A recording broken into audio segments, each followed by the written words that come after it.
ข่าวสารจากรัฐจัดเต็มข่าวเด่นในพื้นที่เมืองเหนือเวลาดี 4 โมงแรงในรายการอู้ข่าวเจ้าเหนือ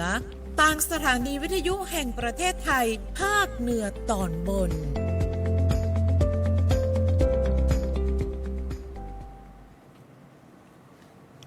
สวัสดีเจ้าตอนรับทุกท่านเข้าสู่รายการอู้ข่าวเจ้าเหนือเวลาดี 4 โมงแรงวันนี้อยู่กับเฮา2 คนคุณปัสนียพรตันเกติชัยและแจงอลิสาเปียงตั้งเจ้าสวทเชียงใหม่เป็นแม่ข่ายในการถ่ายทอดเสียงทางสถานีวิทยุกระจายเสียงแห่งประเทศไทยทั้ง8จังหวัดภาคเหนือตอนบนและก็ไลฟ์สดผ่านเพจสวทเชียงใหม่ AM 639กิโลเฮิรตซ์เจ้าวันนี้มีข้อมูลข่าวสารนะเจ้าในเรื่องของการป้องกันการดูแลติดตามประเมินผลงานปฏิบัติการและก็กิจกรรมแบบนักขนาดเลยเจ้าแม่นและเจ้าเดี๋ยวในช่วงหน้าเราจะมาติดตามกันในช่วงข่าวสารบ้านเฮาเจียงใหม่ละปูนลำปางและแม่ฮ่องสอนเจ้าอู้ข่าวเจ้าเหนือช่วงข่าวสารบ้านเฮาเจียงใหม่ละปูนลำปางแม่ฮ่องสอนในช่วงนี้มาเริ่มกันตีข่าวแรกของจังหวัดเจียงใหม่เจ้าทุกท่านเจ้าโรงพยาบาลนครพิงค์และ CPF พูดแคมเปญทุกการซื้อคือพลังแห่งการให้ร่วมส่งต่อโอกาสให้กับผู้ป่วยเจ้า โดยโรงพยาบาลนครพิงค์จังหวัดเชียงใหม่และบริษัทเจริญโภคภัณฑ์อาหารจำกัดเจิญจวนเจ้าเจียงใหม่ร่วมกันเป็นส่วนหนึ่งในการส่งต่อโอกาสให้กับผู้ป่วยด้วยการระดมทุนจัดซื้อเครื่องอุปกรณ์การแพทย์นะเจ้าโดยทางโรงพยาบาลนครพิงค์เชียงใหม่ร่วมกับบริษัท CPF จัดกิจกรรมทุกการซื้อคือพลังแห่งการให้เชิญชวนพี่น้องประชาชนร่วมอุดหนุนผลิตภัณฑ์อาหารคุณภาพสะอาดปลอดภัยในราคาพิเศษโดยรายได้หลักหลังหักค่าใช้จ่ายตึงมดตึงมวลจะนำไปสมทบทุนจะซื้อเครื่องมือและอุปกรณ์ทางการแพทย์เพื่อยกระดับการดูแลรักษาผู้ป่วยของโรงพยาบาลนครพิงค์ระหว่างวันที่ 6-8 กรกฎาคมเวลา 7 โมงเช้าจนถึง 6 โมงแมลงที่บริเวณลานอเนกประสงค์โรงพยาบาลนครพิงค์จังหวัดเชียงใหม่โดยมีนางสาวคนเปี้ยสุพงศ์รองผู้อำนวยการฝ่ายบริหารโรงพยาบาลนครพิงค์พร้อมกับผู้บริหารนายชาญชัยจันนรงค์ผู้จัดการภาคเหนือตอนบน CPF ร่วมเปิดกิจกรรมเจ้าสำหรับแคมเปญนี้นะเจ้าเป็นหนึ่งในกิจกรรมที่ CPF ดำเนินการร่วมกับโรงพยาบาลหลายแห่งในทั่วประเทศเลยแล้วก็เปิดโอกาสให้ทุกภาคส่วนยกระดับระบบสาธารณสุขผ่านการซื้อผลิตภัณฑ์อาหารคุณภาพโดยรายได้จากกิจกรรมจะนำไปสนับสนุนภารกิจของแต่ละโรงพยาบาลอาทิเช่นการจัดหาเครื่องมืออุปกรณ์ทางการแพทย์การซ่อมแซมและปรับปรุงอาคารการเสริมศักยภาพของโรงพยาบาลในการรับมือกับสถานการณ์วิกฤตอุทกภัยแผ่นดินไหวเพื่อตอกย้ำความมุ่งมั่นของ CPF ในการเคียงข้างชุมชนและยกระดับคุณภาพชีวิตของคนไทยอย่างต่อเนื่องเจ้ามาติดตามกันที่ตางฝางจังหวัดเชียงใหม่นะเจ้าเทศบาลตำบลหนองบัวอำเภอชัยปราการจังหวัดเชียงใหม่เปิดโครงการฝึกทักษะป้องกันการจมน้ำดึง3โรงเรียนร่วมอบรมลดสูญเสียในเด็กและเยาวชนเทศบาลตำบลหนองบัวร่วมกับหน่วยงานบรรเทาสาธารณภัยในพื้นที่เปิดโครงการฝึกทักษะป้องกันการจมน้ำประจำปี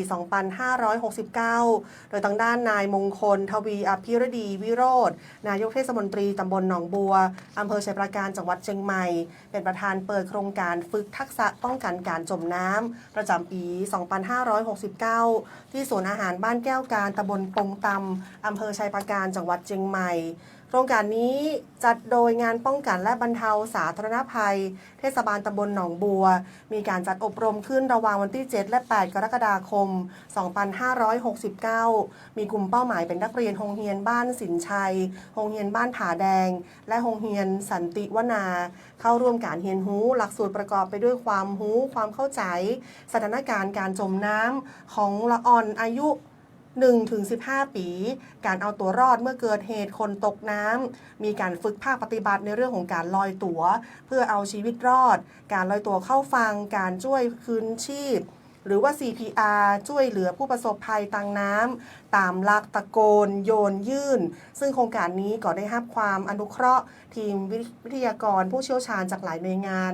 มีทั้งงานป้องกันและบรรเทาสาธารณภัยเทศบาลตำบลชัยปราการงานป้องกันและบรรเทาสาธารณภัยเทศบาลตำบลหนองบัวองค์การบริหารส่วนตำบลแม่ทะลบแล้วก็หน่วยกู้ภัยเทศบาลตำบลชัยปราการที่จะร่วมกันขับเคลื่อนให้ละอ่อนและก็เยาวชนได้มีความรู้ความเข้าใจสามารถช่วยเหลือตัวเก่าผู้อื่นได้อย่างถูกต้องเมื่อเผชิญเหตุการณ์จมน้ำเจ้าก็ถือว่าเป็นการเสริมทักษะที่ดีในการเอาตัวรอดให้กับละอ่อนนะเจ้าไปกันต่อตั้งจังหวัดละปูนเจ้าคุณผู้ชมเจ้าคุณผู้ฟังเจ้าละปูนนี้เปิดยุทธการ90 วันพิฆาตยาเสพติดโดยท่านผู้ว่าราชการจังหวัดละปูนก็นำทุกภาคส่วนระดมกำลังกวาดล้างเครือข่ายยาเสพติดทั่วจังหวัดเจ้าย้ำบังคับใช้กฎหมายที่จริงจังบ่ปล่อยผู้กระทำผิดลอยนวลสร้างความปลอดภัยให้พี่น้องประชาชนเจ้าโดยเมื่อวันจันทร์ที่ 6 กรกฎาคม 2569 ที่ผ่านมาเวลาประมาณ 4 โมงเกิงที่บริเวณลานศูนย์ท่องเที่ยวเชิงสะพานต้าขามตำบลในเมืองอำเภอเมืองจังหวัดละปูนนายปิยพงษ์ชูวงศ์ผู้ว่าราชการจังหวัดละปูนและผู้อำนวยการศูนย์อำนวยการป้องกันและปราบปรามยาเสพติดจังหวัดละปูนเป็นประธานในพิธีเพื่อปล่อยแถวปฏิบัติการ Operation 90 Days พาแผนยุทธการ 90 วันพิฆาตยาเสพติดโดยมีพลตำรวจตรีบุญยวัฒน์เกิดกล่ำผบก.ภูธรจังหวัดละปูนนายโยธินประสงค์ความดีรองผู้ว่าราชการจังหวัดละปูนนายปรีชาสมชัยปลัดจังหวัดละปูนพร้อมด้วยหน่วยงานที่เกี่ยวข้องเข้าร่วมอย่างพร้อมเพรียงเจ้าโดยทางด้านของจังหวัดละปูนเองเนี่ยโดยศูนย์อำนวยการป้องกันและปราบปรามยาเสพติดจังหวัดละปูนได้กำหนดจัดพิธีปล่อยแถวเป็นปฏิบัติการ Operation 90 เดย์พาแผนยุทธการ 90 วันพิฆาตยาเสพติดก็ถือได้ว่าเป็นโครงการที่มีวัตถุประสงค์เพื่อปฏิบัติการขับเคลื่อนการดำเนินการป้องกันและแก้ไขปัญหายาเสพติดในพื้นที่แบบบูรณาการตามนโยบายเร่งด่วนของรัฐบาลเจ้าในการนี้ทางผู้ว่าราชการจังหวัดลำพูนก็ได้เน้นย้ำทุกหน่วยที่เกี่ยวข้องร่วมกันปฏิบัติหน้าที่ด้วยความมุ่งมั่นยึดหลักกฎหมายและบูรณาการความร่วมมืออย่างใกล้ชิดเพื่อสร้างความปลอดภัยในชีวิตและทรัพย์สินของพี่น้องประชาชนสร้างความเชื่อมั่นให้กับสังคมและเดินหน้าขจัดปัญหายาเสพติดในพื้นที่จังหวัดลำพูนเพื่อเป็นผลอย่างเป็นรูปธรรมนะเจ้าภายหลังเสร็จสิ้นพิธีปล่อยแถวแล้วทางผู้ว่าราชการจังหวัดลำพูนพร้อมด้วยผู้บังคับการตำรวจภูธรจังหวัดลำพูนรองผู้ว่าราชการจังหวัดลำพูนและฝ่ายปกครองได้มีการลงพื้นที่ติดตามการปฏิบัติงานของเจ้าหน้าที่เพื่อร่วมกันตรวจเยี่ยมให้กำลังใจและติดตามการดำเนินมาตรการป้องกันและปราบปรามยาเสพติดในพื้นที่บริเวณสุสานบ้านเหมืองง่าบริเวณด้านหลังสำนักงานเทศบาลตำบลเหมืองง่าอำเภอเมืองจังหวัดลำพูนโดยเน้นการบูรณาการความร่วมมือของทุกหน่วยงานให้เกิดประสิทธิภาพสูงสุดและขับเคลื่อนการแก้ไขปัญหายาเสพติดให้เป็นไปตามเป้าหมายแผนปฏิบัติการ 90 วันอย่างเข้มข้นและต่อเนื่องเจ้ามาติดตามกันที่จังหวัดลำปางนะเจ้าตางสำนักงานพาณิชย์จังหวัดลำปางจัดกิจกรรมตลาดนัดพาณิชย์เตื้อที่ 55 ระหว่างวันที่ 6 ถึง 8 กรกฎาคม 2569 ตีลานหน้าห้างสรรพสินค้าแมคโครลำปางเพิ่มช่องทางการจำหน่ายสินค้าเกษตรสินค้าชุมชนและผลิตภัณฑ์ท้องถิ่นพร้อมกระตุ้นเศรษฐกิจการสร้างรายได้ให้กับผู้ประกอบการในพื้นที่ตัวนะเจ้าทางด้านนางกนกรัตน์ยุติรัตน์พาณิชย์จังหวัดลำปางก็เปิดเผยว่าสำนักงานพาณิชย์จังหวัดลำปางจัดกิจกรรมตลาดนัดพาณิชย์เตื้อที่ 55 เพื่อที่จะสนับสนุนผู้ประกอบการท้องถิ่นเกษตรกรวิสาหกิจชุมชนเพราะมีการกระตุ้นเศรษฐกิจในพื้นที่ภายในงานมีการจำหน่ายสินค้าคุณภาพจากผู้ผลิตโดยตรงทั้งสินค้าเกษตรและสินค้าเกษตรแปรรูปสินค้าสมุนไพรสินค้าชุมชนรวมไปถึงอาหารเครื่องดื่มหลากหลายรายการที่ประชาชนสามารถเลือกซื้อได้ในราคาที่เหมาะสมภายใต้แนวคิดชอบของดีสนับสนุนสินค้าไทยใกล้ตัวคุณจึงมีการเชิญชวนให้ประชาชนตึงชาวลำปางและก็จังหวัดใกล้เคียงตัวนะเจ้าอุดหนุนสินค้าสนับสนุนผู้ประกอบการในพื้นที่ร่วมเป็นส่วนหนึ่งในการขับเคลื่อนเศรษฐกิจฐานรากให้เติบโตอย่างเข้มแข็งผ่านกิจกรรมตลาดนัดพาณิชย์เตื้อที่ 55 ที่บริเวณลานหน้าห้างสรรพสินค้าแมคโครจังหวัดลำปางเจ้าก็ถือได้ว่าเป็นโอกาสที่ดีนะเจ้าได้ซื้อครัวราคาถูกเนาะแล้วก็ได้ของที่มีคุณภาพตยนะเจ้าไปกันต่อที่ต่างจังหวัดแม่ฮ่องสอนเจ้าทุกท่านเจ้านำพุทธศาสนิกชนเข้าวัดปฏิบัติธรรมวันธรรมสวนะสืบสานวิถีพุทธหนุนเศรษฐกิจชุมชนวันนี้ในช่วงเช้านายวิบูลย์แววบัณฑิตผู้ว่าราชการจังหวัดแม่ฮ่องสอนนำหัวหน้าส่วนราชการและพุทธศาสนิกชนร่วมกิจกรรมเข้าวัดปฏิบัติธรรมวันธรรมสวนะครอบครัวฮิวตะกาศรัทธาอิ่มบุญอุดหนุนชุมชนเตื้อที่ 3 ประจำปีงบประมาณพุทธศักราช 2569 ที่บริเวณสะพานสู่ตงเป้วัดภูสมณารามตำบลปางหมูอำเภอแม่ฮ่องสอนเพื่อส่งเสริมการทำบุญปฏิบัติธรรมสืบสานพระพุทธศาสนาควบคู่กับการสนับสนุนเศรษฐกิจฐานรากและการอนุรักษ์สิ่งแวดล้อมเจ้ากิจกรรมเริ่มด้วยการทำบุญตักบาตรบนสะพานสู่ตงเป้ก่อนร่วมฟังพระธรรมเทศนาและประกอบศาสนพิธีในวันธรรมสวนะโดยมีประชาชนเข้าร่วมอย่างพร้อมเพรียงสะท้อนพลังศรัทธาและความร่วมมือในการสืบสานวัฒนธรรมประเพณีอันดีงามของท้องถิ่นโครงการนี้นะเจ้ามีเป้าหมายเพื่อส่งเสริมให้พี่น้องประชาชนเข้าวัดทำบุญฟังธรรมและปฏิบัติธรรมในวันสำคัญทางพระพุทธศาสนาเพื่อปลูกฝังคุณธรรมจริยธรรมเสริมสร้างความฮักความอบอุ่นในครอบครัวและสนับสนุนเศรษฐกิจชุมชนผ่านการอุดหนุนสินค้าและผลิตภัณฑ์ท้องถิ่นพร้อมกับมีการรณรงค์ให้พี่น้องประชาชนนำตะกร้าหรือว่าสาหรือภาชนะส่วนตัวมาซื้อสินค้าเพื่อลดการใช้ถุงพลาสติกและสร้างจิตสำนึกในการอนุรักษ์สิ่งแวดล้อมเตยเจ้าทั้งนี้จังหวัดแม่ฮ่องสอนเปิ้นกำหนดจัดกิจกรรมรวมทั้งมวล5เตื้อตลอดปีงบประมาณ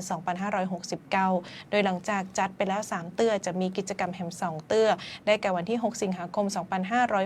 2569 ที่วัดปางหมูและวันที่ 14 สิงหาคม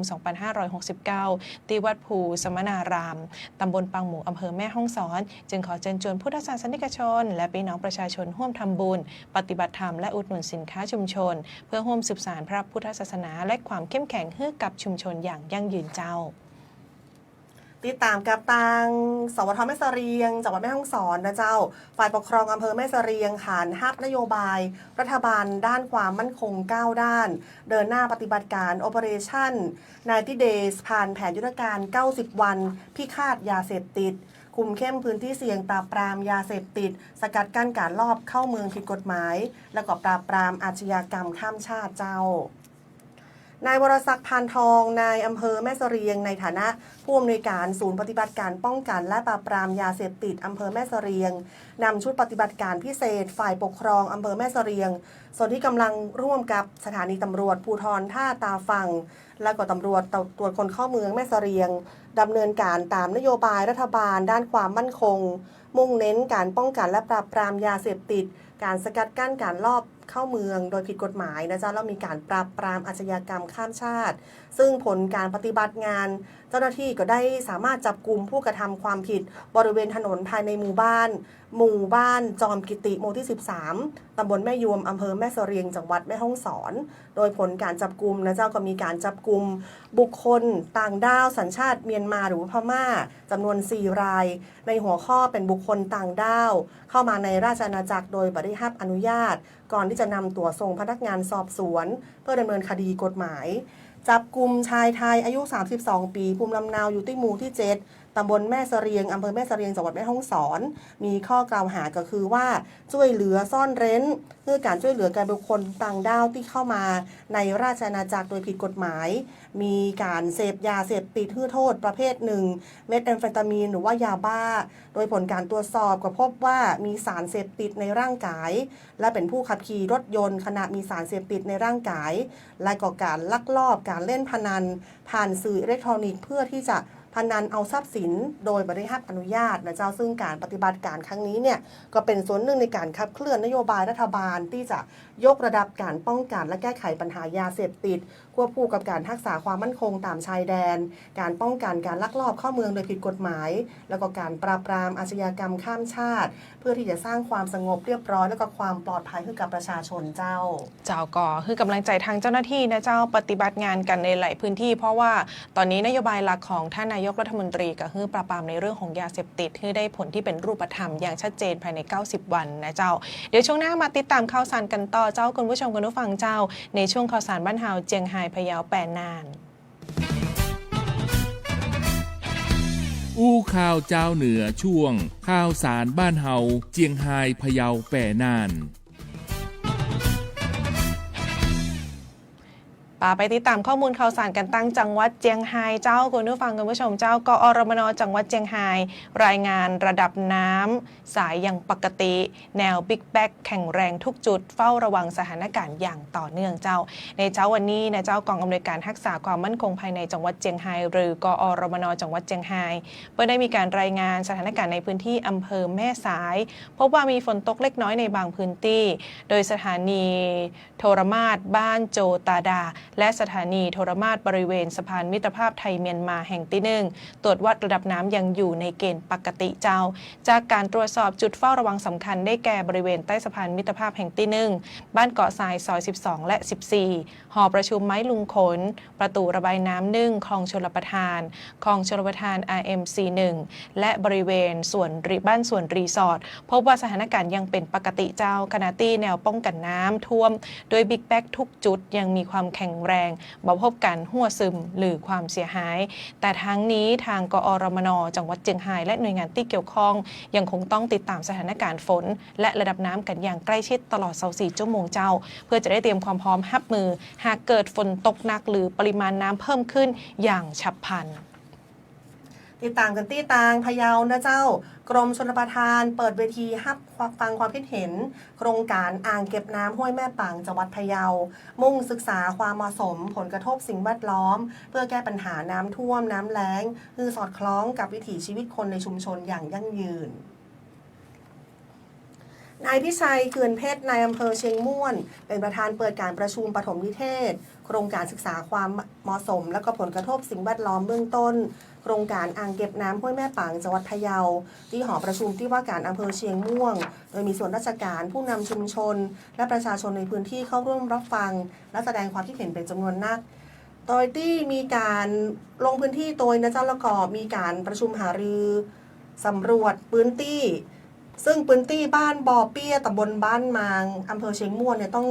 ประสบกับปัญหาน้ำท่วมภัยแล้งซ้ำซากเนื่องจากว่าสภาพเนี่ยเป็นภูเขาสูงชันน้ำไหลหลากรวดเร็วในช่วงหน้าฝนแต่ว่ากับขาดแคลนน้ำหนักเลยในช่วงหน้าแล้งก็เลยส่งผลกระทบต่อการใช้ชีวิตการเกษตรของพี่น้องประชาชนการศึกษาโครงการอ่างเก็บน้ำห้วยแม่ปังในเตื้อนี้เนี่ยก็เลยเป็นก้าวสำคัญที่จะช่วยบริหารจัดการน้ำเพื่อเป็นระบบและก็สร้างความมั่นคงทางด้านทรัพยากรน้ำในระยะยาวโดยนะเจ้าเนื่องจากว่าพื้นที่โครงการบางส่วนอยู่ในเขตอุทยานแห่งชาติดอยภูนางและป่าสงวนแห่งชาติกรมชลประทานก็เลยต้องมีการจัดรายงานผลกระทบสิ่งแวดล้อมเบื้องต้นพร้อมกำหนดมาตรการป้องกันและแก้ไขอย่างรัดกุมเพื่อถูกต้องตามกฎหมายในตัวนี้เพื่อที่จะมีการชี้แจงแนวทางการศึกษาโครงการแล้วก็เปิดโอกาสให้ทุกภาคส่วนได้แลกเปลี่ยนข้อคิดเห็นสะท้อนความต้องการของชุมชนได้เต็มที่กรมชลประทานก็เลยนำข้อมูลทั้งหมดเนี่ยใช้ในการประกอบศึกษาที่รอบด้านเพื่อพัฒนาแหล่งน้ำในเตื้อนี้แล้วก็มีการตอบโจทย์วิถีชีวิตของพี่น้องประชาชนในพื้นที่อย่างยั่งยืนโดยเจ้าในช่วงนี้หลายพื้นที่นะเจ้าเรื่องของการบริหารจัดการน้ำท่วมน้ำแล้งและการมีน้ำใจในช่วงสถานการณ์ซูเปอร์เอลนิโญที่คาดว่าจะมาถึงในช่วงปลายปีเนี่ยในช่วงนี้เขาก็จะสังเกตแล้วว่าฝนทิ้งช่วงมาจ้านะเจ้าก็สถานการณ์นี้จะกระทบไปทั่วโลกแต่ทางประเทศไทยเขาก็มีนโยบายของทางรัฐบาลให้หน่วยงานที่เกี่ยวข้องเตรียมแผนรับมือการบริหารจัดการน้ำเพื่อให้บักกระทบกับพี่น้องประชาชนเจ้าไปกันต่อตั้งจังหวัดแปร่เจ้าคุณผู้ชมคุณผู้ฟังเจ้าจังหวัดแปร่เปิ้ลผนึกกำลัง8หน่วยงานลงนาม MOU ยกระดับมาตรฐานรถรับส่งนักเรียนปลอดภัยพร้อมจัดอบรมปลุกจิตสำนึกบุคลากรทางการศึกษารุ่นที่2เจ้านายคุณากรโคตรฮิรันรองผู้ว่าราชการจังหวัดแปร่เปิด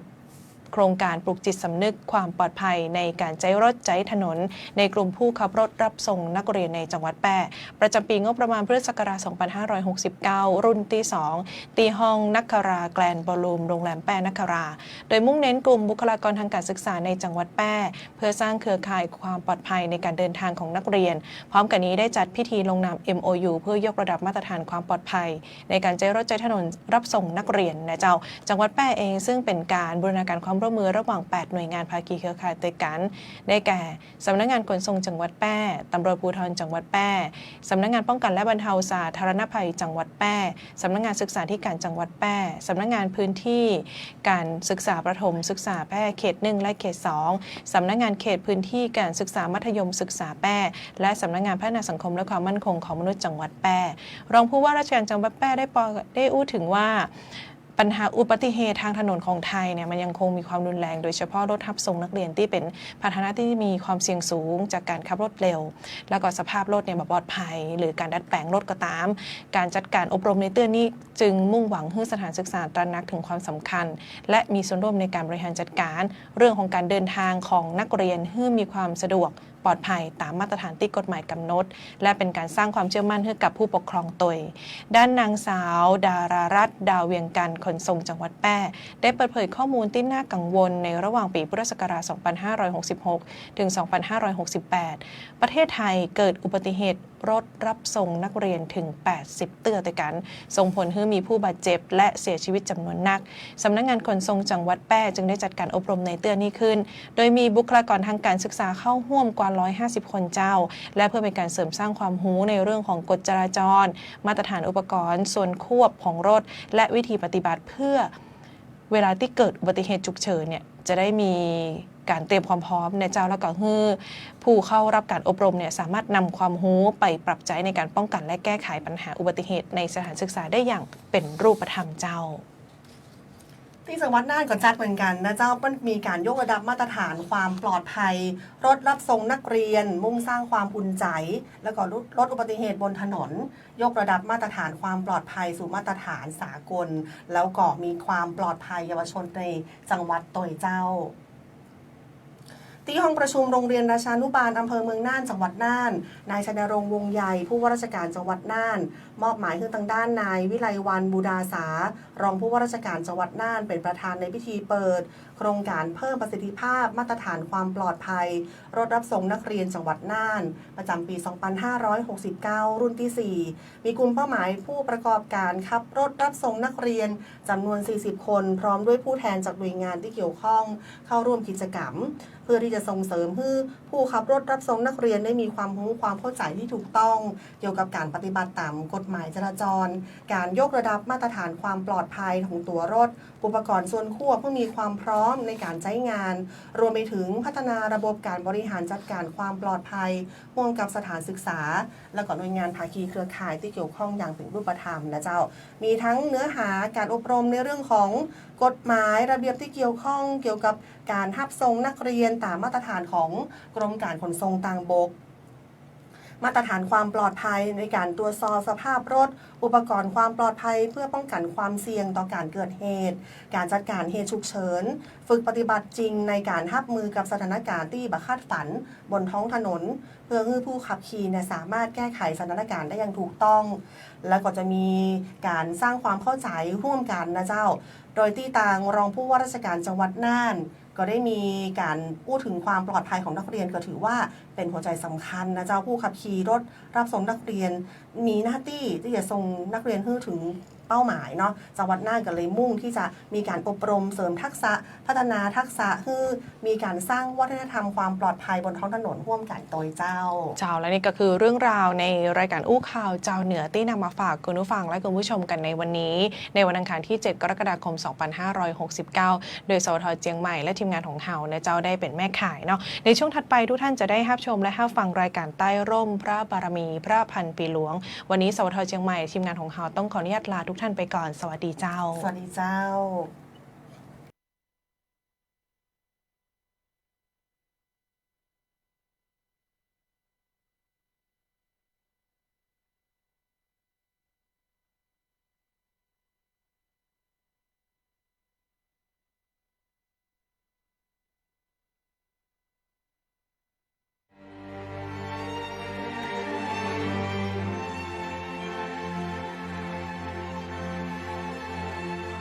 สถานีวิทยุกระจายเสียงแห่งประเทศไทย 70 สถานีทั่วทุกภูมิภาค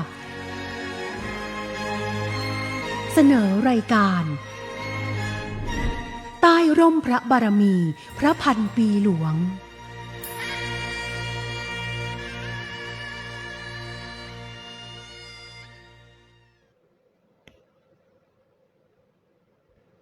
สวัสดีครับขอต้อนรับคุณผู้ชมผู้ฟังเข้าสู่รายการใต้ร่มพระบารมีพระพันปีหลวงทางสวทเครือข่ายกรมประชาสัมพันธ์ทั่วประเทศครับวันนี้สวทมหาสารคามเป็นแม่ข่ายในการผลิตรายการควบคุมการผลิตรายการโดยนายณัฐพล ฉัตรพงษ์ไพบูลย์ผู้อำนวยการสถานีวิทยุกระจายเสียงประเทศไทยจังหวัดมหาสารคาม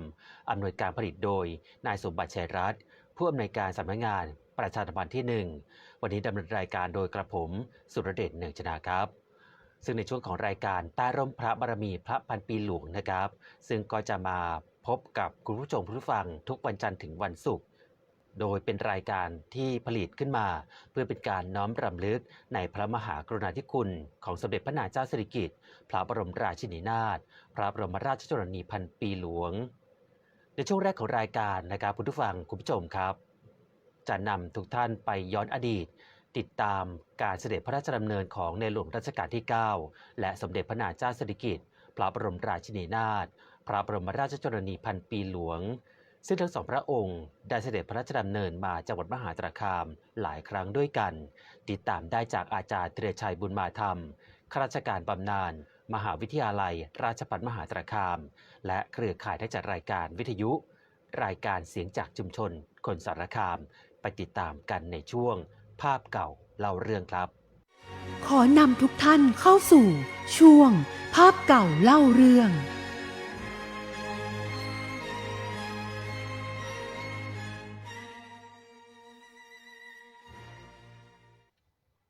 สวัสดีครับคุณผู้ชมที่เคารพกับผมนายธีรชัยบุญมาธรรมข้าราชการบำนาญจากราชภัฏมหาสารคามครับผมในโอกาสที่เป็นคนมหาสารคามเนี่ยมีโอกาสได้ชื่นชมพระบารมีของในหลวงรัชกาลที่ 9 และสมเด็จพระบรมราชินีนาถพร้อมด้วยเจ้าฟ้า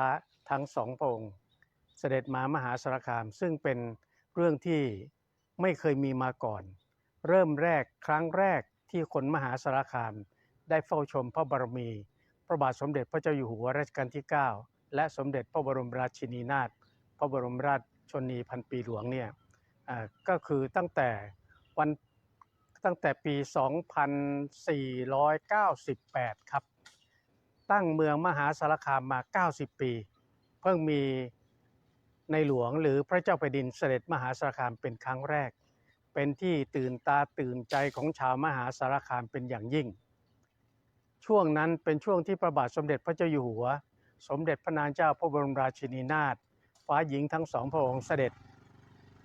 เยี่ยมราษฎรในภาคตะวันออกเฉียงเหนือตั้งแต่วันที่2 พฤศจิกายนถึงวันที่20 พฤศจิกายนออกจากกรุงเทพแล้วก็มาแทบทุกจังหวัดในภาคตะวันออกเฉียงเหนือวันที่ 14 พฤศจิกายน 2498 นั้นตอนเช้าพระองค์เสด็จจากนครพนมด้วยรถยนต์พระที่นั่งพอมาถึงสกลนครพระบาทสมเด็จพระเจ้าอยู่หัวทรงขับรถยนต์พระที่นั่งเองเพราะช่วงนั้นเป็นช่วงที่ตัดถนนใหม่ๆข้ามภูพานซึ่งแสดงให้เห็นถึงพระปรีชาสามารถและสิ่งที่ท้าทายอยู่ตลอดเวลาจนกระทั่งมาถึงช่วงรอยต่อระหว่างจังหวัดกาฬสินธุ์กับสกลนครจังหวัดกาฬสินธุ์ได้ถวายการต้อนรับที่ภูเขาและก็เป็นบริเวณที่ทิวทัศน์สวยงามมากและตรงนั้นตอนหลังมาได้ขอพระราชทานนามว่าเป็นผาเสด็จจนกระทั่งทุกวันนี้หลังจากนั้นก็เสด็จโดยรถยนต์พระที่นั่งมาที่มหาสารคามถ้ามีราษฎรเฝ้าชมพระบารมีอยู่ริมถนนถ้ามีจำนวนมากพอสมควรพระองค์ก็จะหยุดรถพระที่นั่งลงไปให้ประชาชนเฝ้าชมพระบารมีประมาณ 3-5 นาทีทุกแห่งมาถึงกาฬสินธุ์แล้วเสด็จขึ้นไปบนศาลากลางจังหวัดกาฬสินธุ์ให้ประชาชนชาวกาฬสินธุ์เฝ้าชมพระบารมีแล้วเสด็จลงนั่งรถยนต์พระที่นั่งมาที่มหาสารคามกว่าจะถึงมหาสารคามเป็นเวลา 2 ทุ่มของวันที่ 14 พฤศจิกายน 2498แล้วหลังจากนั้นก็ประทับที่จวนผู้ว่าราชการจังหวัดมหาสารคามตอนเช้า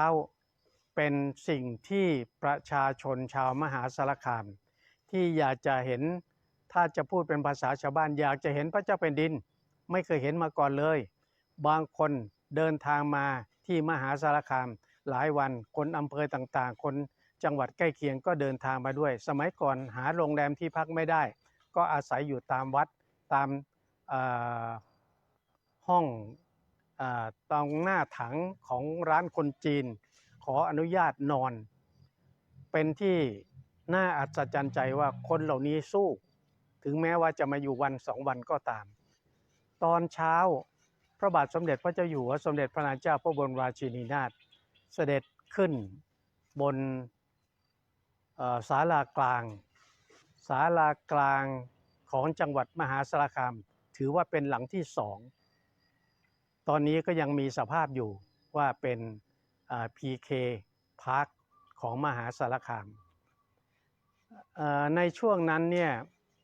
พระบาทสมเด็จพระเจ้าอยู่หัวเสด็จขึ้นบนมุกชั้น2ให้ประชาชนเฝ้าชมพระบารมีหลวงอนุมัติราชกิจซึ่งเป็นผู้ว่าราชการจังหวัดมหาสารคามได้กราบถวายรายงานเรื่องราวของมหาสารคามพอสังเกตว่าบ้านเมืองนี้แห้งแล้งมา3 ปีแล้วแต่เป็นที่ชื่นชมว่าตั้งแต่พระองค์เสด็จออกจากกรุงเทพเป็นต้นมาฝนเริ่มโปรยปลายลงมาทำให้ประชาชนได้ชุ่มชื้น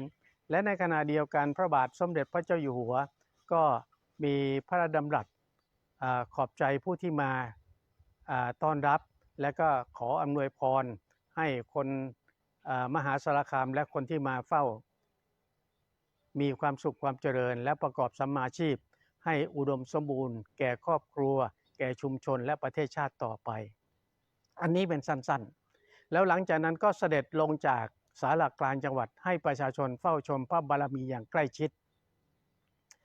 เป็นที่ปราบปลื้มแก่พระสงฆ์นิกรเป็นอย่างยิ่ง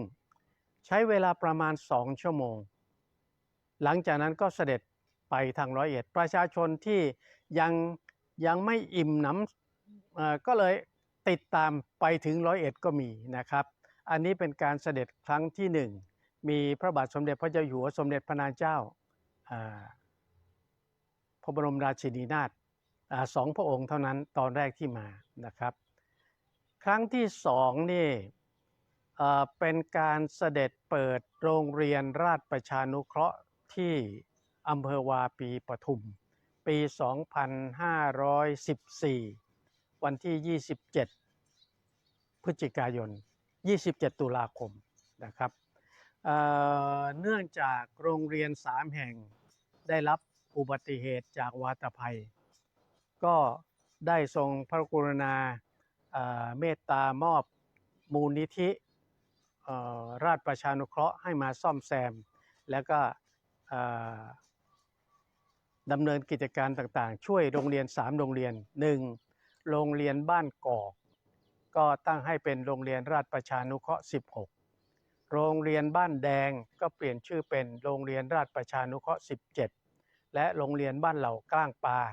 ก็ให้เป็นโรงเรียนราชประชานุเคราะห์18ถือว่ามหาสารคามมีโรงเรียนราชประชานุเคราะห์อยู่3 แห่งเท่านี้แล้วตอนหลังจากนั้นก็ให้นักเรียนนักศึกษาครูบาอาจารย์ประชาชนในวาปีปทุมและอำเภอใกล้เคียงเฝ้าชมพระบารมีอย่างใกล้ชิดตอนบ่ายก็เสด็จกู่สันตลัดอันนี้ก็เป็นภาพที่คนมหาสารคามประทับไว้ในดวงใจตลอดมาอันนี้เป็นการเสด็จ2 พระองค์และก็ประชาชนเฝ้าชมพระบารมีอย่างใกล้ชิดครั้งที่3ครั้งที่4ครั้งที่5เป็นการเสด็จพร้อมด้วยฟ้าหญิงทั้ง2 พระองค์มาพระราชทานปริญญาบัตรแก่นิสิต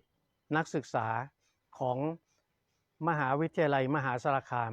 ในช่วงนั้นใช้ชื่อว่ามหาวิทยาลัยศรีนครินทรวิโรธวิทยาเขตมหาสารคามปี 2517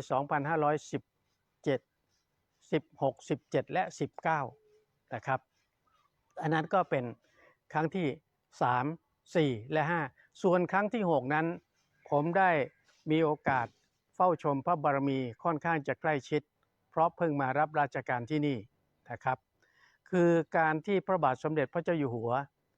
พร้อมด้วยสมเด็จพระนางเจ้าพระบรมราชินีนาถฟ้าหญิงทั้ง2 พระองค์เสด็จเททองที่บริเวณสนามมหาวิทยาลัยศรีนครินทรวิโรธในสมัยนั้น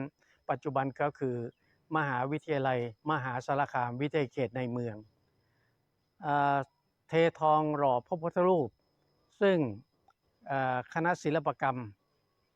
อาจารย์อาคมวรจินดาและคณะร่วมกันออกแบบและก็ปั้นพระพุทธรูปองค์นี้เนี่ยก็ถือว่าเป็นพระพุทธรูปประจำเมืองมหาสารคามพระบาทสมเด็จพระเจ้าอยู่หัวเสด็จมาเททองด้วยพระองค์เองวันนั้นมีเหตุการณ์สำคัญเกิดขึ้นคือวันที่20 เดือนเมษายน20 เมษายน 524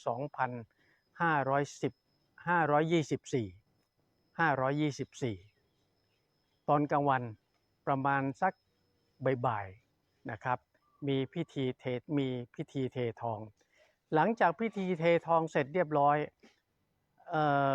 ยังไม่ดีนะเกิดเหตุการณ์ประหลาดก็คือท้องฟ้าสว่างก็กลับมืดมิดลงมีพายุฝนฟ้าคะนองชาวบ้านรวมทั้งผมด้วยก็ต้องหลบหนีเอาตัวรอดเพราะว่าเปียกฝนตกลงมาอาจารย์บุญเลิศสดสุชาติเป็นคนที่อยู่ในประลัมพิธีได้นับว่ามีฟ้าแลบอยู่9 ครั้งซึ่งถือว่าเป็นเหตุอัศจรรย์ใจมากพระบาทสมเด็จพระเจ้าอยู่หัวได้พระราชทานนามพระพุทธรูปองค์นี้ว่าพระพุทธกันทรวิชัยอภิสมัยธรรมนายกองค์จริงนั้นประทับอยู่ที่ หน้าสถาบันวิจัยศิลปะวัฒนธรรมอีสานของมหาวิทยาลัยมหาสารคามจนกระทั่งทุกวันนี้นะครับแล้วก็มีการทำองค์จำลองขนาดเล็กลงมาแจกจ่ายให้กับทุกจังหวัดในสมัยนั้นมีประมาณ16จังหวัดนะครับแล้วก็หน่วยงานทางราชการที่สำคัญเช่นกองทัพภาคที่2กองทัพภาคที่1อย่างนี้เป็นต้นนะครับนอกจากนั้นแล้วเนี่ยก็ถือว่าสิ่งที่เกิดขึ้นในมหาสารคามทำให้ประชาชนได้ตระหนักและก็สืบสานมาก็คือแนวพระราชดำรัสแนวพระราชปณิธานของสมเด็จพระบรมราชินีนาถที่อยากจะให้มีศูนย์ศิลปาชีพในมหาสารคามก็มีศูนย์ศิลปาชีพเกิดขึ้น3แห่งก็คือศูนย์ศิลปาชีพบ้านกำพีอำเภอบอระบือจังหวัดมหาสารคามศูนย์ศิลปาชีพบ้านดอนหลี่อำเภอพยัคฆภูมิพิสัยและศูนย์ศิลปาชีพบ้านอีกบ้านหนึ่งศูนย์ศิลปาชีพบ้านดอนหลี่พยัคฆภูมิพิสัย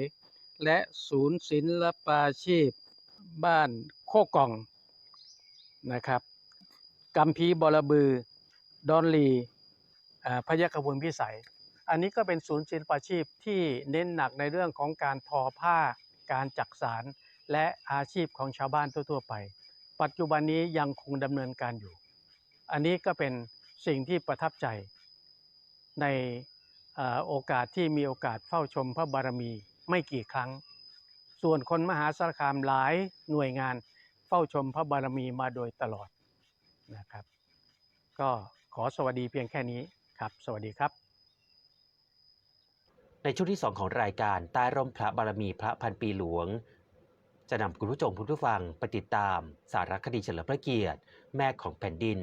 วันนี้เสนอตอนพระกิตติคุณก้องล่าในช่วงตามรอยพระเมตตาครับขอนำทุกท่านเข้าสู่ช่วงตามรอยพระเมตตา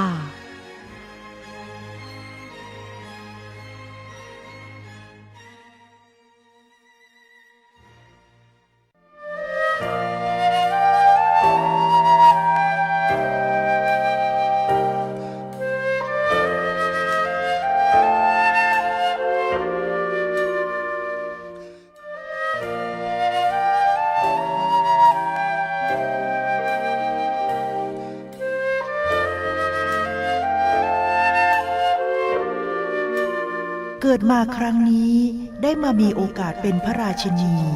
และได้มารับความรักความไว้วางใจจากประชาชนนี่คุ้มค่ากว่าอะไรทุกอย่างที่ว่าไม่เคยมีประสบการณ์อย่างนี้เลยแล้วมาเป็นอย่างนี้หมายความว่าได้รับความรักความไว้วางใจทุกข์ร่วมกันสุขร่วมกันนี่เป็นของขวัญเป็นรางวัลอย่างเลอเลิศของชีวิตของข้าพเจ้า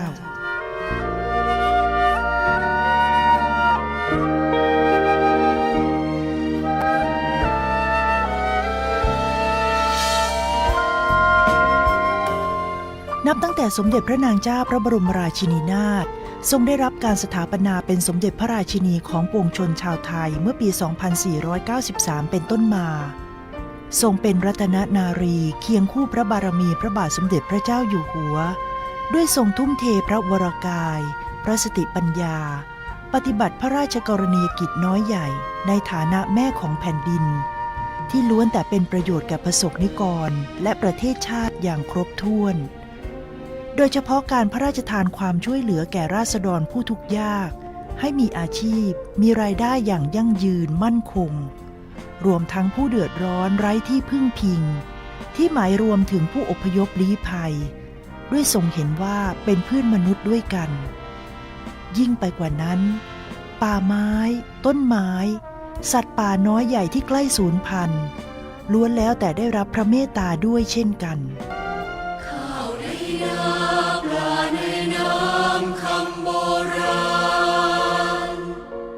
คือตำนานความอุดมสมบูรณ์สิ้น ลูกไทยรวมพวงแขนรักแผ่นดินถนอมไว้อย่าให้สิ้นแผ่นดินไทย พระมหากรุณาธิคุณนี้ไม่เพียงแต่ชาวไทยเท่านั้นที่ชื่นชมและซาบซึ้งในน้ำพระราชหฤทัยชาวโลกทั้งหลายต่างก็ประจักษ์ในพระราชกรณียกิจที่ทรงคุณประโยชน์อย่างใหญ่หลวงต่อมวลมนุษยชาติ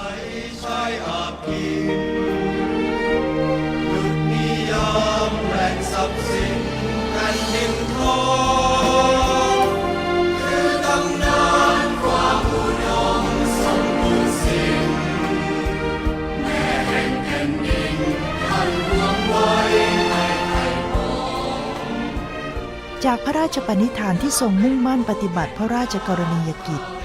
ทรงเสียสละความสุขส่วนพระองค์โดยไม่เห็นแก่ความเหน็ดเหนื่อยองค์กรต่างๆทั้งในและต่างประเทศจึงได้ทูลเกล้าทูลกระหม่อมถวายเครื่องราชอิสริยาภรณ์และรางวัลมากมายเพื่อเฉลิมพระเกียรติคุณที่ทรงทุ่มเทเพื่อปวงชนชาวไทยได้มีคุณภาพชีวิตที่ดีขึ้นทุกๆด้าน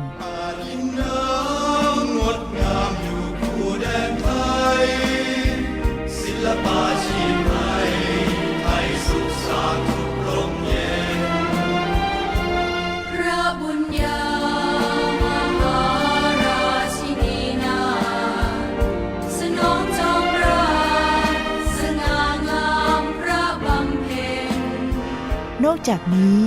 บริษัทผู้ผลิตพันธุ์ไม้ต่างประเทศยังได้ขอพระราชทานพระนามควีนสิริกิติ์เป็นชื่อของกล้วยไม้สกุลแคทริยาพันธุ์กุหลาบและดอกดอนย่าทำให้พระนามของสมเด็จพระนางเจ้าสิริกิติ์พระบรมราชินีนาถเป็นที่รู้จักไปทั่วโลก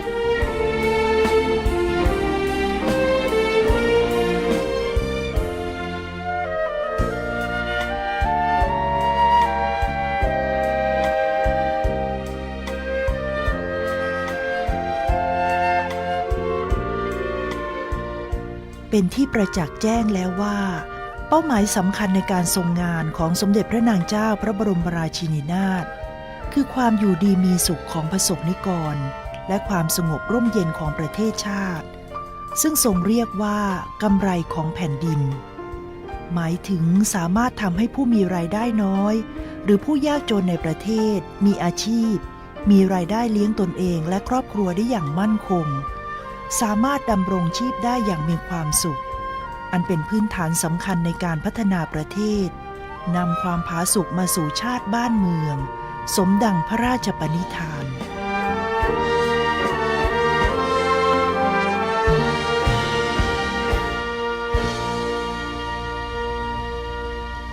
คุณผู้ชมคุณผู้ฟังครับ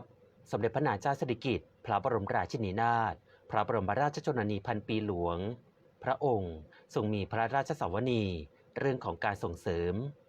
กลุ่มศิลปาชีพให้ราษฎรที่บ้านกำพีตำบลกำพีอำเภอบอระบือจังหวัดมหาสารคามมีรายได้เลี้ยงครอบครัวซึ่งมีราษฎรในกลุ่มได้มีการน้อมนำพระราชปณิธานของพระองค์ท่านมาสานต่อติดตามได้ในช่วงสานต่อพระราชปณิธานครับขอนำทุกท่านเข้าสู่ช่วงสานต่อพระราชปณิธาน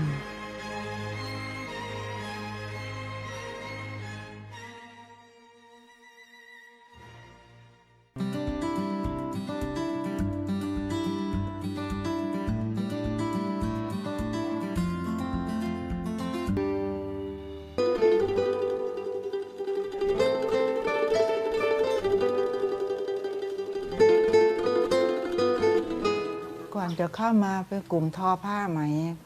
ส่งสวนจิตรลดาพระองค์ท่านมีรายได้ซอยครอบครัวได้มีอยู่มีกินที่อยู่บ้านพระองค์ท่านก็มีฟาร์มตัวอย่างพระองค์ท่านมิตรสาวเป็นเศษไหมถ้าทอผ้าไหมก็คืออยู่ศูนย์ศิลปาชีพรู้สึกว่าดีใจภูมิใจที่ได้เข้ามาฟาร์มตัวอย่างพระองค์ท่าน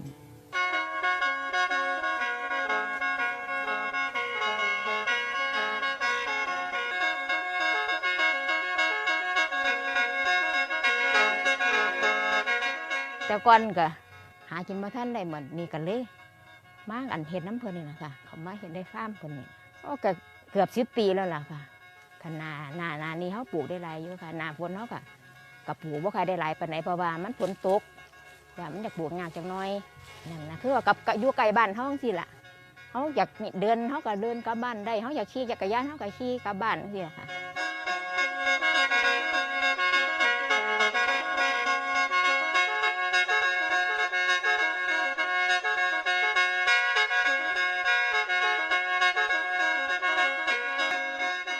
ก็เปิดโครงการไว้จะ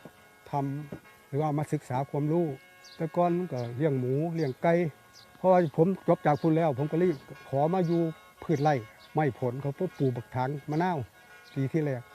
300 ต้นก็ได้ผลแล้วถ้าจบนี่ผมก็ได้ไปอีกจุดหนึ่งผมนั้นมีพวกมะม่วงยังว่าท่านไปแต่ว่ากับไปเบิ้งช่วงเขาเฮ็ดกับ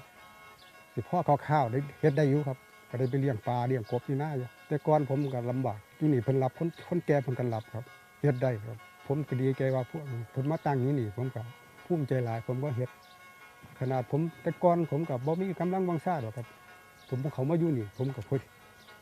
คือเห็นบุญคุณของเพิ่นก็เลยเฮ็ดงานให้เพิ่นได้ก็เลยเฮ็ดชิ้นแล้วก็เลยเฮ็ดได้ครับ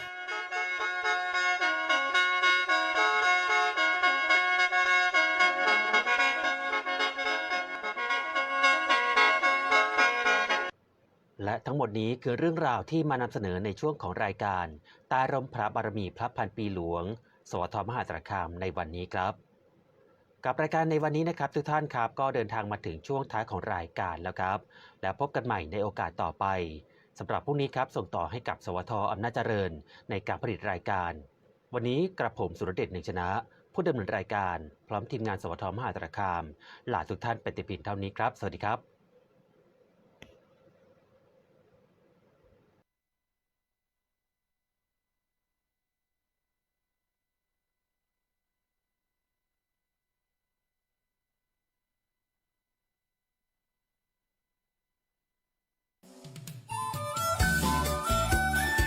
ติดตามรับฟังรายการอู้ข่าวเจ้าเหนือได้ทุกวันจันทร์ถึงวันศุกร์เวลาดี 4 โมงแรงทางสวทลำปาง FM 97 เมกะเฮิรตซ์สวทลำพูน FM 95 เมกะเฮิรตซ์สวทพะเยา FM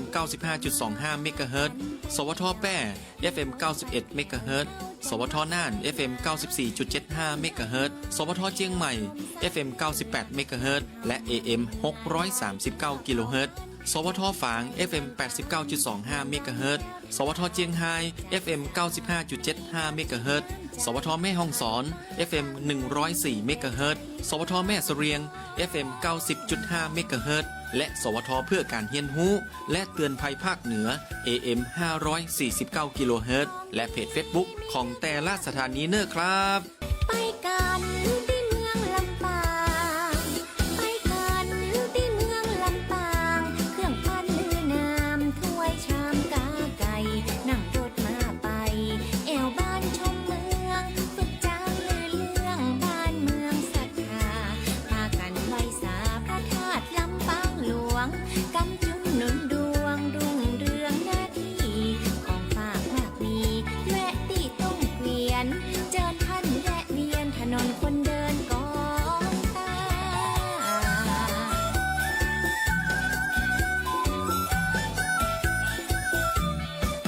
ไปแอวที่เมืองละปูนไปแอวที่เมืองละปูนเมืองแห่งนักบุญครูบาศรีวิชัยและป่า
ติดตามรับฟังรายการอู้ข่าวเจ้าเหนือได้ทุกวันจันทร์ถึงวันศุกร์เวลาดี4โมงแรงทางสวทลำปาง FM 97 เมกะเฮิรตซ์สวทลปูน FM 95 เมกะเฮิรตซ์สวทพะเยา FM 95.25 เมกะเฮิรตซ์สวทแป้ FM 91 เมกะเฮิรตซ์สวทน่าน FM 94.75 เมกะเฮิรตซ์สวทเชียงใหม่ FM 98 เมกะเฮิรตซ์และ AM 639 กิโลเฮิรตซ์สวทฝาง FM 89.25 เมกะเฮิรตซ์สวทเจียงไฮ้ FM 95.75 เมกะเฮิรตซ์สวทแม่ฮ่องสอน FM 104 เมกะเฮิรตซ์สวทแม่เสรียง FM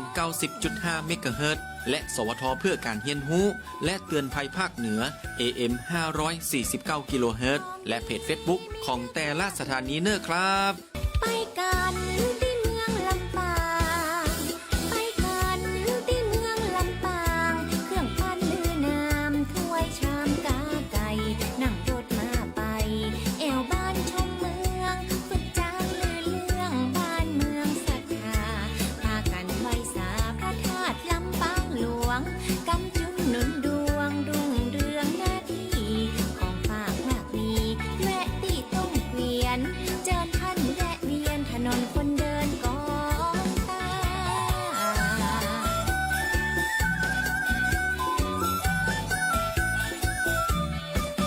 ไปแอวที่เมืองละปู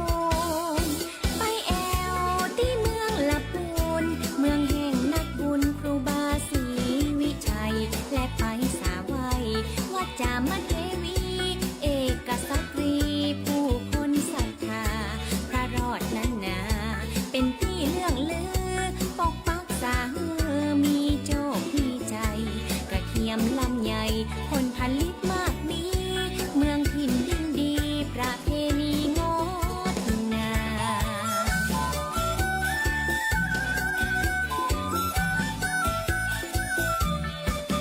กล่าวมาตั้งมดตั้งมวลกล่าวมาตั้งมดตั้งมวลเป็นเพียงบางส่วนนำมาบอกเล่าท้องถิ่นบ้านเฮาสัปปะมากมีอู้ถึงของดีมากมีนักแลเชิญชวนพ่อแม่พี่น้องเอาอาเพื่อท่านได้มาปากันไปแอว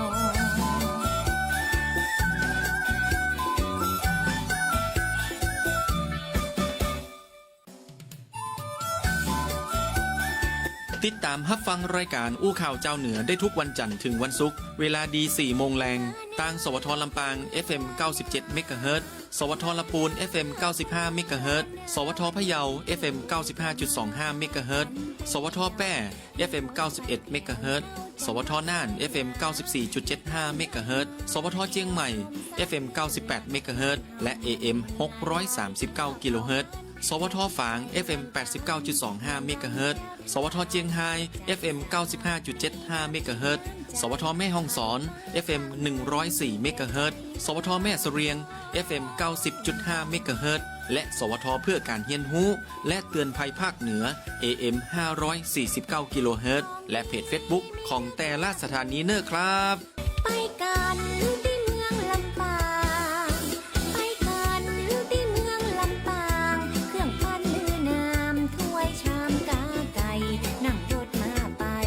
แอวบ้านชมเมืองฝึกจางลือเรื่องบ้านเมืองศรัทธาพากันไหว้สาพระธาตุลำปางหลวงกำจุนหนุนดวงรุ่งเรืองหน้าที่ของฝากมากมีแวะตีต้มเกวียนเจอท่านแวะเวียนถนนคนเดิน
ติดตามรับฟังรายการอู้ข่าวเจ้าเหนือได้ทุกวันจันทร์ถึงวันศุกร์เวลาดี 4 โมงแรงทางสวทลำปาง FM 97 เมกะเฮิรตซ์สวทลำพูน FM 95 เมกะเฮิรตซ์สวทพะเยา FM 95.25 เมกะเฮิรตซ์สวทแป้ FM 91 เมกะเฮิรตซ์สวทน่าน FM 94.75 เมกะเฮิรตซ์สวทเจียงใหม่ FM 98 เมกะเฮิรตซ์และ AM 639 กิโลเฮิรตซ์สวทฝาง FM 89.25 เมกะเฮิรตซ์สวทเจียงไฮ้ FM 95.75 เมกะเฮิรตซ์สวทแม่ฮ่องสอน FM 104 เมกะเฮิรตซ์สวทแม่เสรียง FM 90.5 เมกะเฮิรตซ์และสวทเพื่อการเรียนรู้และเตือนภัยภาคเหนือ AM 549 กิโลเฮิรตซ์และเพจ Facebook ของแต่ละสถานีเนอร์ครับ ไปกันที่เมืองลำปางไปกันที่เมืองลำปางเครื่องปั้นลือน้ำถ้วยชามกาไก่นั่งรถมาไปแอวบ้านชมเมืองฝึกจางลือเรื่องบ้านเมืองศรัทธาพากันไหว้สาพระธาตุลำปางหลวงกำจุนหนุนดวงรุ่งเรืองหน้าที่ของฝากมากมีแวะตีต้งเกวียนเจิญท่านแวะเวียนถนนคนเดินกองตา